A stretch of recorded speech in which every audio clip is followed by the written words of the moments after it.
Pas fait tout à fait les présentations. Moi c'est Mano et avec Nat on a relancé un cru de sel. Ça s'appelle les salines de Millac. Machecoul, en fait ici c'était l'océan et ça s'appelait tout simplement la baie de Bretagne. Parce qu'ici on est en Bretagne depuis 852 et c'est le fasciste maréchal Pétain en 1942 qui nous a dissociés de la Bretagne. Alors on ne s'appelle pas la Loire-Atlantique encore, mais on s'appelle la Loire inférieure en référence à la Haute-Loire où le fleuve prend sa source. À partir de ce moment-là, on va avoir une appartenance à la Bretagne qui va être énorme, surtout que cette baie-là s'appelle la baie de Bretagne. Elle va se retirer, elle va laisser ses alluvions qui vont minéraliser grâce à l'oxygène de l'air. Ça va former des argiles, une couche d'argile énorme dans laquelle l'homme et la femme vont créer un ingénieux système pour stocker l'eau de mer et l'envoyer dans un labyrinthe pour faire un sel.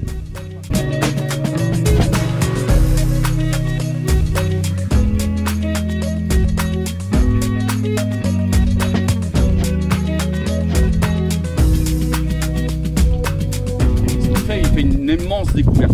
C'est que dans la mer, il n'y a pas un sel, mais plusieurs. Le chlorure de sodium, de potassium, de calcium et de magnésium. Et c'est ce qui fait que ces 4 sels qui précipitent en même temps va créer ce déséquilibre de goût, va donner de l'acidité, de l'amertume, une friabilité des cristaux. Ensuite, 4 jours après, on va refaire venir de l'eau, de la nouvelle. Il y a des canaux qu'on appelle des étiers qui vont nous emmener le monde animal et végétal de l'eau de mer dans la vasière. Le monde animal et végétal va vivre, aussi mourir, en mourant comme dans une cuve à vin ou un fromage, il va y avoir des fermentations. Ces fermentations vont dégrader le milieu. Cette dégradation va donner de la matière organique qui va se déposer en vase sur la vasière. Parce que la vasière est à peu près 2 mètres plus haut que le labyrinthe. Et donc là, le Coménadur va envoyer de l'eau aux 3 marais salants qui s'alignent sur les salines de Millac. Au fond des bouteilles ou au fond des barriques, vous avez ces chlorures de potassium, vous savez ce qu'on appelle la gravelle. Les cristaux, on a l'impression que c'est du sucre en les regardant, mais quand on goûte, c'est amer et acide. Et bien ça, c'est ce qu'on va faire précipiter au maximum quand on est dans des états caniculaires. C'est là que nous, on est en danger parce que la saline risque de surchauffer. Donc à nous de bien gérer l'eau, suivant les conditions météo. Ça va ?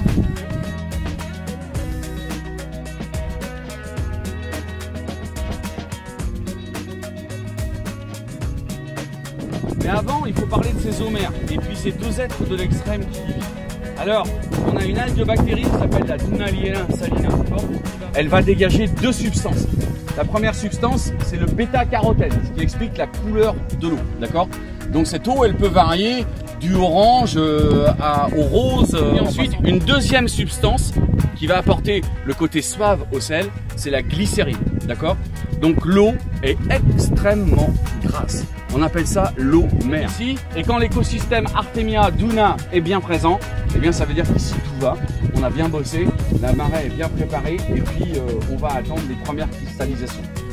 Les plaques qu'on va retrouver à droite des œillets si les vents sont à l'ouest, puisque le cru saline de Millac est orienté plein ouest et plein est. Et des plaques qui vont se positionner à gauche de l'œillet si les vents sont à l'est.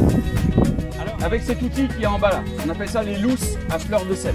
Donc, ce sont des écumoires. On va cueillir délicatement dans 2 cm 5 d'eau. On prend la brouette, on va se mettre pieds nus. C'est notre tenue de travail. On apprend à cuisiner. On vient juste amener notre ponctuation avec les bons produits. Un sel de surface, mais un sel de fond. Il va naître sur l'argile, au fond des bassins.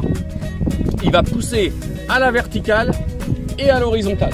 Et dans cette poussée verticale et horizontale, eh bien on va avoir un entraînement.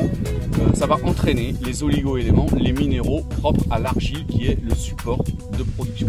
C'est le gros sel marin gris qui est bourré d'oligo-éléments et de minéraux. On va le ramasser avec un outil qui s'appelle le la. Donc c'est un manche en fibre de carbone et avec au bout on a une maille en bois, c'est-à-dire une planche en bois. Et sur le dessus c'est droit et sur le dessous c'est biseauté. Donc avec le côté biseauté, on va aller pieds nus, on va aller faire le tour de l'œillet, on va provoquer les vagues, on va provoquer l'eau, on va faire des vagues et les cristaux vont se faire transporter par ces vagues-là.